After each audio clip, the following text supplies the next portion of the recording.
നമ്മുടെ രാജ്യം സാമ്പത്തികമായി കടുത്ത ഒരു പ്രതിസന്ധി നേരിടുന്ന സമയത്ത് ഇന്ത്യയുടെ ധനമന്ത്രി എന്ന നിലയിലും അതിനുശേഷം ഇന്ത്യയുടെ പ്രധാനമന്ത്രി എന്നുള്ള നിലയിലും മൻമോഹൻ സിംഗ് രാജ്യത്തിന്റെ സാമ്പത്തിക ഭദ്രതയ്ക്ക് വേണ്ടി മറ്റ് ഏതൊരു നേതാവിനെക്കാട്ടിലും മറ്റേതൊരു മനുഷ്യനെക്കാട്ടിലും മറ്റേതൊരു ലീഡറെക്കാളും കൂടുതൽ അദ്ദേഹത്തിന്റെ സംഭാവനകൾ ഉണ്ടായിരുന്നു.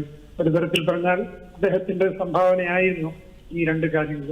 രാജ്യത്തെ ഉദാരവൽക്കരണം എന്ന നയത്തിലൂടെ 1991 മുതൽ നടക്കുന്ന ആ നയങ്ങളിലുള്ള വ്യതിയാനങ്ങൾ അത് മൂലധനത്തെ ആകർഷിക്കുന്നതിനും കൂടുതൽ കൂടുതൽ വ്യവസായങ്ങൾ രാജ്യത്തുണ്ടാകുന്നതിനും അതുവഴി തൊഴിലില്ലായ്മയ്ക്ക് ഒരു പരിധി വരെ പ്രശ്നം അതിന് ഒരു പരിഹാരം കണ്ടെത്തുന്നതിനും അതോടൊപ്പം തന്നെ ജനങ്ങളുടെ ജീവിത നിലവാരം ഉയർത്തുന്നതിനും അദ്ദേഹത്തിന്റെ പരിഷ്കാരങ്ങൾ, അദ്ദേഹത്തിന്റെ